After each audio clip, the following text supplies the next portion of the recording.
Hello my dear students, आज आपण new chapter start करतो आहे पेअर ऑफ स्ट्रेट लाईन्स, जो अगदी सिंपल चॅप्टर आहे.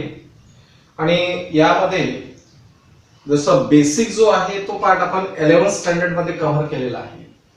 परंतु तरीही what is mean by straight line, straight लाईनचं इक्वेशन काय असतं, types of equation of straight lines काय असतात, स्लोप कसा असतो, ह्या गोष्टी आपण थोडंसं एक रिमाइंड करून घेऊ.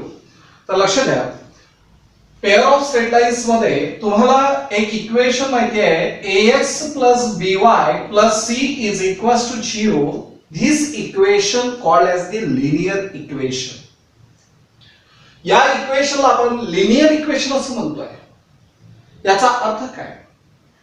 Because the degree of this equation is 1. बरोबर, या इक्वेशनची डिग्री 1 आहे आणि याचा जर आपण ग्राफ काढला तर आपल्याला एक स्ट्रेट लाईन भेटणार आहे. याचा ग्राफ काढल्यानंतर काय भेटणार आहे? स्ट्रेट लाईन भेटणार आहे. म्हणजेच हे जे इक्वेशन आहे, या इक्वेशनला आपण general equation of a straight line असं म्हणतो आहे. बरोबर, याला general equation of a straight line असं म्हणतो आहे. आणि हे जे इक्वेशन आहे याला आपण लिनियर इक्वेशन इनटू व्हेरिएबल्स असं सुद्धा म्हणतो आहे. व्हेरिएबल्स 2 यूज केलेले आहे, x आणि y. समजा या इक्वेशन मध्ये ax plus by is equals to 0, म्हणजे हा जो कॉन्स्टंट आहे, हा कॉन्स्टंट जर रिमूव्ह केला, तर ही लाईन कशामधून पास होते आहे? तर line passing through the origin. He line origin मधून पास होते आहे. ही गोष्ट तुम्हाला लक्षात ठेवायची आहे. क्लिअर? आता एवढं झाल्यानंतर मग आपण पाहतो आहे types of equation of straight line. आता types of equation of straight line मध्ये फर्स्ट म्हणतो आहे स्लोप इंटरसेप्ट फॉर्म. आता स्लोप इंटरसेप्ट फॉर्म मध्ये स्लोप आलेला आहे, ज्याला आपण m ने नोट डाऊन करतो आहे. इंटरसेप्ट जो y इंटरसेप्ट तुम्ही यूज करता, कोणता y इंटरसेप्ट, त्याला आपण c ने नोट डाऊन करतो आहे. म्हणजेच ज्या इक्वेशन मध्ये तुम्हाला स्लोप आणि इंटरसेप्टचा यूज केलेला दिसतो आहे त्याला आपण स्लोप इंटरसेप्ट फॉर्म म्हणतो. That is y is equals to mx plus c.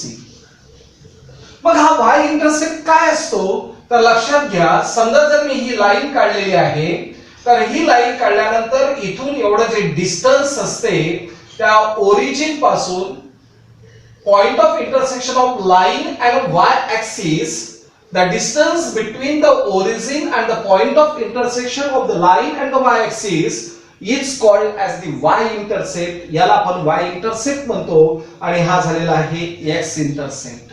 Okay, म्हणजे y is equals to mx plus c झालेला आहे. मग यामध्ये जर मी हा c कॉन्स्टंट म्हणजे y इंटरसेप्ट काढून टाकला तर y is equals to mx. मग ही जी लाईन आहे ही लाईन कशामधून पास झालेली असेल? कारण कॉन्स्टंट रिमूव्ह केला म्हणजेच ती लाईन ओरिजिन मधून पास होते असं आपण म्हणतो आहे.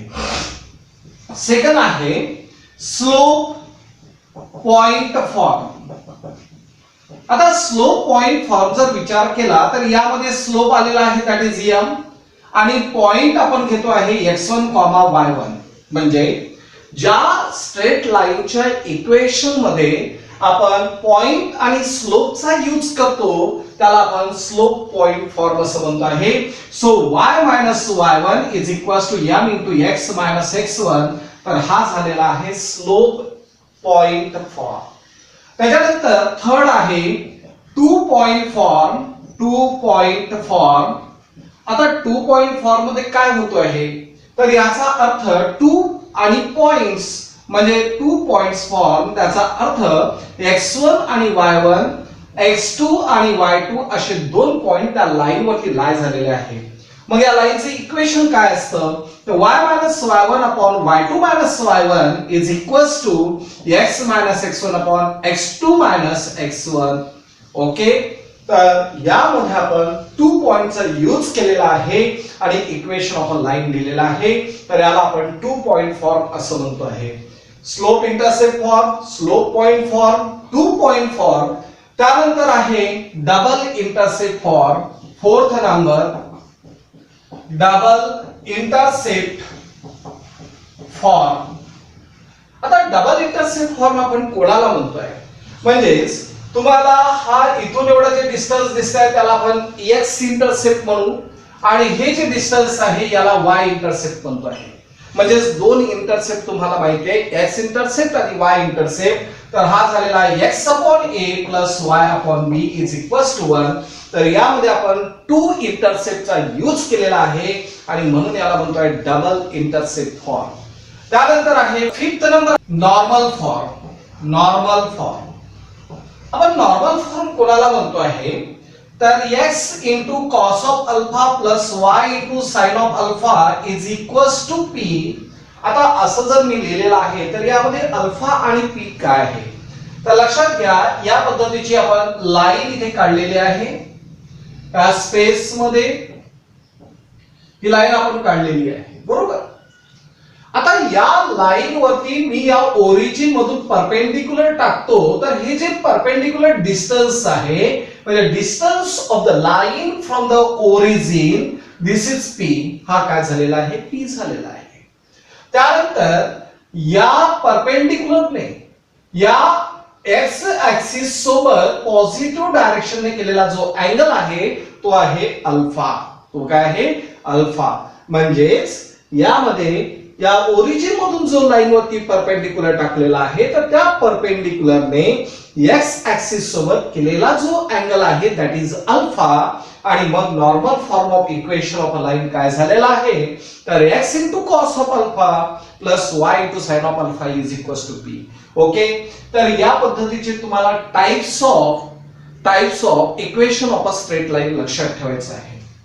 त्याच्यानंतर जर तुम्हाला इक्वेशन दिलेलं आहे ax plus by plus c is equals to 0, this is called as the general equation of a straight line. तर याचा स्लोप काय असतो, तर स्लोप इज इक्वल्स टू असतो minus a upon b. Slope काय असतो, मायनस ए अपॉन बी हा असतो याचा स्लोप. क्लिअर. आणि एक्स इंटरसेप्ट वगैरे सांगण्याची गरज नाही. तर स्लोप म्हणजेच काय, m is equals to minus a upon b. Clear. त्याच्यानंतर समजा जर तुम्हाला ही लाईन दिलेली आहे आणि या लाईनचं इंक्लिनेशनचा अर्थ काय की या लाईनने त्या एक्स ऍक्सिस सोबत पॉझिटिव्ह डायरेक्शनने केलेला अँगल. मग मी काय करतो, याला पॅरलल लाईन काढलेली आहे, ती ओरिजिन मधून पास झालेली आहे आणि हा जो अँगल इथे तुम्हाला दिसतो या अँगलला आपण म्हणतो आहे इंक्लिनेशन ऑफ लाईन. म्हणजे या लाईनने एक्स ऍक्सिस सोबत पॉझिटिव्ह डायरेक्शनने केलेला जो अँगल आहे दॅट इज थीटा. तर हा थीटा जर तुम्हाला माहित असेल, inclination of a line, inclination of a line, बरोबर. इंक्लिनेशन ऑफ लाईनचा अर्थ काय झालेला आहे, the angle made by the line with the positive x axis in the positive direction called as the inclination of a line. आणि generally it is denoted by theta. आणि तो कशाने डिनोट करतो आपण, तर थीटाने डिनोट करतोय, बरोबर. आणि एवढं झाल्यानंतर बघ या लाईनचा स्लोप काय असतो, तर स्लोप इज इक्वल्स टू असतो tan of theta. Slope is equals to tan of theta. पहा असं जर इक्वेशन दिलं तर स्लोप झाला मायनस ए अपॉन बी. हे जर इंक्लिनेशन माहिती असेल तर स्लोप झालेला आहे टॅन ऑफ थीटा. आणि त्यानंतर परत तुम्हाला लक्षात ठेवायचं आहे. मग आता स्लोप ऑफ एक्स ऍक्सिस काय असेल, तर स्लोप ऑफ एक्स ऍक्सिस असतो टॅन ऑफ 0. कारण एक्स ऍक्सिस म्हणजे एक्स ऍक्सिसला कोइन्साइड झालेली आहे म्हणजे 0 डिग्री अँगल तयार झालेला आहे. आणि टॅन ऑफ 0 काय असतो, तर 0. So slope of x axis is 0. मग स्लोप ऑफ y ऍक्सिस काय असतो, तर स्लोप ऑफ y ऍक्सिस लक्षात घ्या, it is perpendicular to the x axis म्हणजे tan of 90 and tan of 90 is not defined. म्हणजे 1/0 घेतो आहे. काय घेतो आहे?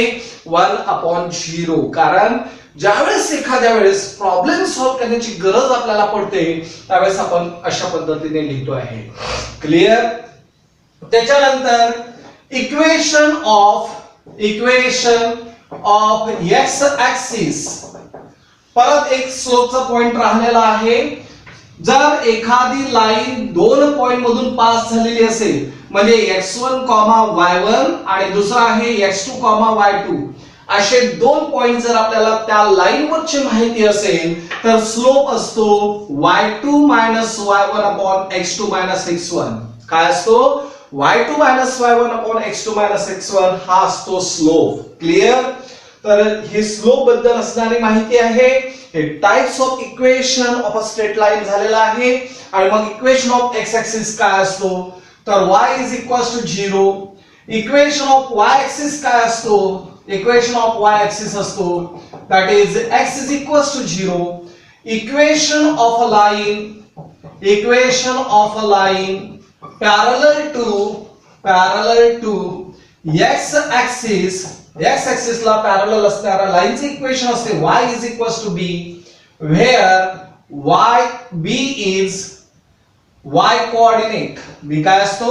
y coordinate. क्लिअर? त्याच्यानंतर equation of a line parallel to y axis, parallel to y axis जर असेल तर x is equals to a असतो. मग a काय आहे? तर a is x coordinate. a काय आहे? x coordinate. ओके, a आहे x coordinate, b आहे y coordinate आणि हे इक्वेशन्स तुम्हाला लक्षात ठेवायचे. त्यानंतर दोन लाईन केव्हा पॅरलल असतात? Conditions of parallel line and perpendicular line. Parallel line आणि परपेंडिक्युलर लाईनच्या कंडिशन्स काय आहे? तर when two lines are parallel, केव्हा दोन लाईन पॅरलल असतात? ज्यावेळेस त्यांचा स्लोप सारखा असतो. If the slope of the two lines are equal then the lines are parallel to each other. Two lines perpendicular to each other, दोन lines एकमेकाला perpendicular केव्हा असेल? ज्यावेळेस त्या स्लोपचा प्रॉडक्ट हा -1 असतो. ज्यावेळेस त्या स्लोपचा प्रॉडक्ट -1 असतो त्यावेळेस त्या दोन लाईन एकमेकाला परपेंडिक्युलर असतात. ज्यावेळेस दोन लाईनचा स्लोप सारखा असतो त्यावेळेस त्या दोन लाईन एकमेकाला पॅरलल असतात. तर एवढी इन्फॉर्मेशन जी आहे ही इम्पॉर्टंट आहे तुम्हाला या स्ट्रेट लाईन साठी. 11th स्टँडर्ड पेक्षा 12th स्टँडर्डचा स्ट्रेट लाईन अगदी सोपी आहे.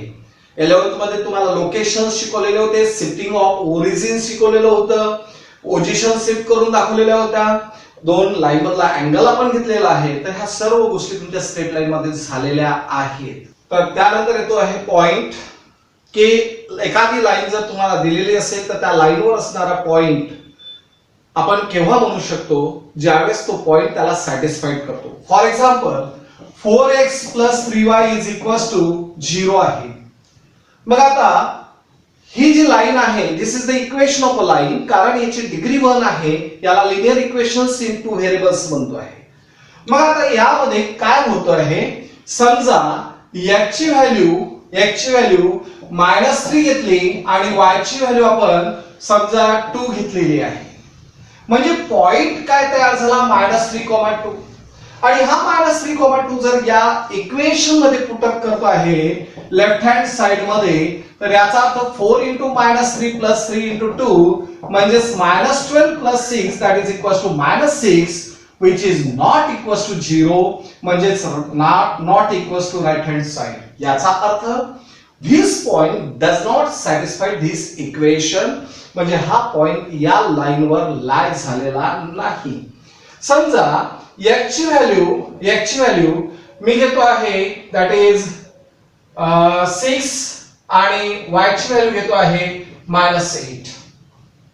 आता हा पॉइंट झालेला आहे 6, -8. मग इथे लेफ्ट हँड साइड काय होते आहे तर that is 4 × 6 plus 3 into minus 8 म्हणजे 24 minus 24 that becomes 0 and this is the right hand side. ही झालेली आहे राईट हँड साइड. म्हणजे याचा अर्थ हा पॉइंट याला काय करतो सॅटिस्फाय करतो म्हणजे हा पॉइंट या इक्वेशन वरती लाय झालेला आहे. हा पॉइंट या इक्वेशन वर लाय झालेला आहे. क्लिअर. तर ही गोष्ट तुम्हाला लक्षात ठेवायची आहे आणि याचा यूज करून आपल्याला आता एक थेरम प्रूव्ह करायचा आहे. जसं तुम्हाला दोन इक्वेशन्स दिलेले आहे. एक आहे u is equals to 0. This is the equation of a first line and v is equals to 0. This is the equation of the second line. मग u is equals to 0. u means काय तर a1x plus b1y plus c1 is equals to 0 आणि v means काय तर a2x plus b2y plus c2 is equals to 0. अशा पद्धतीच्या दोन lines आपण घेतलेल्या आहेत. मग यांचं जॉइंट इक्वेशन म्हणा जॉइंट इक्वेशन किंवा कंबाईन इक्वेशन दोनपैकी कुठलाही वर्ड यूज केला तरी चालतो. कंबाईन इक्वेशन किंवा जॉइंट इक्वेशन म्हणजेच u into v is equals to 0. This is called as the joint equation of the two lines. दोन लाईनचं हे झालं जॉइंट इक्वेशन त्यालाच आपण म्हणतो कंबाईन इक्वेशन. म्हणजे a1x plus b1y plus c1 into a2x plus b2y plus c2 is equals to 0. तर लक्षात आलेला आहे. या पद्धतीचं तुम्हाला इथे पॉइंट लक्षात ठेवायचे आहे कारण आता जो आपण थेरम प्रूव्ह करतो आहे तो थेरम आपल्याला या पॉइंट नुसार प्रूव्ह करायचा आहे. थेरम नंबर फर्स्ट आहे द इक्वेशन कंबाईन इक्वेशन घेतोय. The equation uv is equals to 0. हे झालं एक combine equation of the two lines. The equation uv is equals to 0 represents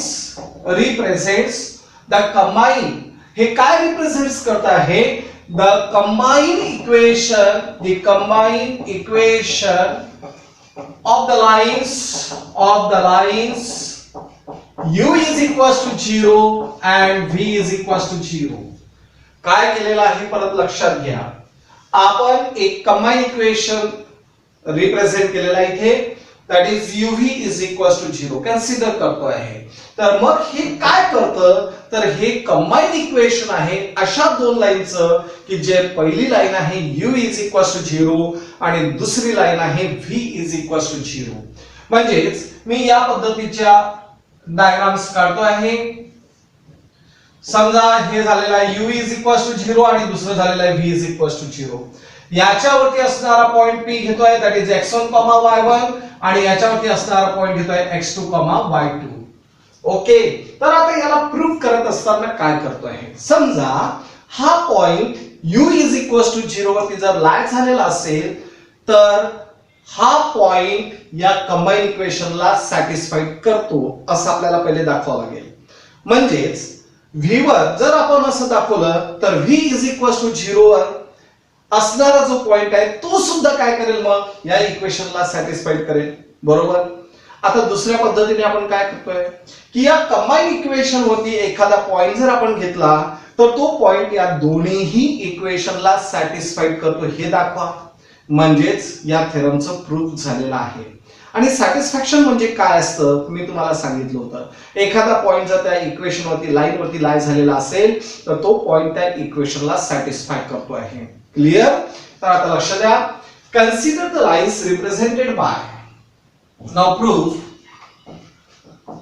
consider the lines represented by u is equals to 0 and v is equals to 0. अशा दोन lines आपण represent करतो. म्हणजेच that is u is equals to 0 म्हणजे a1x plus b1y plus c1 is equals to 0 and दुसरा आहे a2x plus b2y plus c2 is equals to 0. अशा पद्धतीच्या दोन लाईन्स आपण इथे कन्सिडर केलेल्या आहेत. ओके. आणि आता काय करतोय की समजा तो p point that is x1, y1 lies on u is equals to 0. म्हणजेच let point P x1 comma y1 lies on the line u is equals to 0. u is equals to 0 या line वरती जर हा point लाय झालेला आहे तर याचा अर्थ की point P x1 y1 satisfy the equation कोणत्या इक्वेशनला सॅटिस्फाय करेल तर u is equals to 0 या इक्वेशनला that is a1 x1 plus b1 y1 plus c1 is equals to 0. Okay clear. आता आपल्याला काय शो करायचंय की हा जो पॉइंट आहे हा या इक्वेशन वरती लाय झालेला आहे. म्हणजेच to show that point P x1 y1 satisfy the equation कोणतं इक्वेशन आहे तर uv is equals to 0 या इक्वेशनला सॅटिस्फाय करतो आहे. मग त्यासाठी आता काय कराल तुम्हाला माहित आहे इथे लिहिलेलं आहे a1 x1 plus b1 y1 plus c1 is equals to 0 बरोबर. आता मला कंबाईन इक्वेशन दाखवायचंय म्हणजे दोन्ही साइडनी परत एक इक्वेशनने मल्टिप्लाय करतो a1 x1 plus b1 y1 plus c1 into a2x plus b2y plus c2 is equals to 0 into a2x plus b2y plus c2 बरोबर. हे झालेलं आहे आता combine equation 0 into any term answer काय झालेला आहे 0. म्हणजे याचा अर्थ काय झालाय कि a1 x1 plus b1 y1 plus c1 into a2x plus b2y plus c2 this is the combined equation and this combined equation is equals to 0. म्हणजे हे जे आहे याच्या सोबत 0 आला म्हणजे हे आयडेंटिटी इक्वेशन तयार झालेलं आहे. म्हणजे याचा अर्थ हा पॉइंट x1 y1 या uv is equals to 0 ला सॅटिस्फाय करतो आहे. क्लियर. आणि म्हणून इथे आपण काय म्हणतोय therefore the point x1 y1 satisfy the equation uv is equals to 0. uv is equals to 0 या इक्वेशनला त्याने काय केलाय satisfy. Similarly we can prove that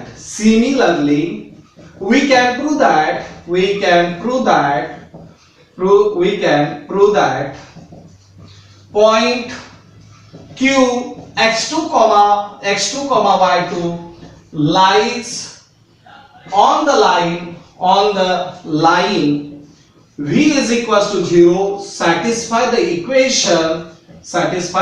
equation uv is equals to 0. आपण जसं ही प्रूव्ह केलेलं आहे तसंच याला सुद्धा प्रूव्ह करू शकतो. क्लियर.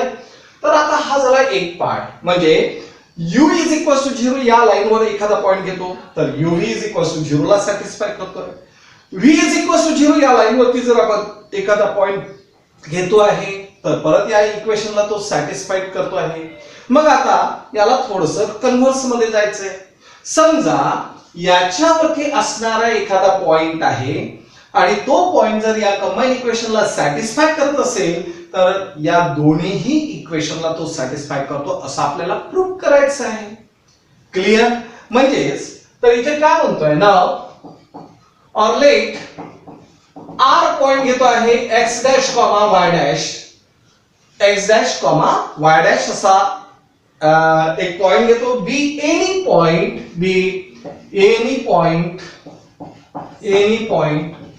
lies on the किंवा be any point satisfy the equation uv is equals to 0. uv is equals to 0 या इक्वेशनला तो काय करतो आहे सॅटिस्फाय करतो आहे. या इक्वेशनला काय करतो आहे तर तो सॅटिस्फाय करतो. ही गोष्ट लक्षात घ्या. म्हणजे याचा अर्थ uv is equals to 0 म्हणजे कंबाईन इक्वेशन म्हणजे या पद्धतीचं झालेलं आहे आणि तो पॉइंट त्याला सॅटिस्फाय करतो. म्हणजे याचा अर्थ a1 x dash plus b1 y dash plus c1 into a2 x dash plus b2 y dash plus c2 is equals to 0 झालाय कारण हा पॉइंट याला सॅटिस्फाईड करतो. म्हणजेच या दोघांचं मल्टिप्लिकेशन जर 0 असेल तर a1x dash plus b1y dash plus c1 is equal to 0 असेल और a2x dash plus b2y dash plus c2 is equal to 0 असेल. आता मला तुम्ही सांगा हे जे इक्वेशन आहे हे झालं u इज इक्वल टू 0 च आणि हे इक्वेशन झालेलं आहे v इज इक्वल टू 0 च आणि ह्या दोन्ही इक्वेशन लाईनी काय केलं आहे सॅटिस्फाय केलेलं आहे. therefore the point r x dash comma y dash satisfy the equations u is equals to 0 and v is equals to 0. u is equals to 0 आणि v is equals to 0 या दोन इक्वेशनला ते काय करून राहिले सॅटिस्फाय करून राहिलेलं आहे. म्हणजे याचा अर्थ every point on the line on the combined equation uv is equals to 0 also satisfy the equation of the lines u is equals to 0 and v is equals to 0 आणि म्हणून हा थेरम काय झालेला आहे प्रूफ झालेला आहे. Okay तर या पद्धतीने तुम्हाला हा थेरम पाहायचा आहे. हा परीक्षेसाठी इम्पॉर्टंट आहे दुसऱ्या नंबरचा नाही परंतु तिसऱ्या नंबरचा परत इम्पॉर्टंट थेरम आहे. ओके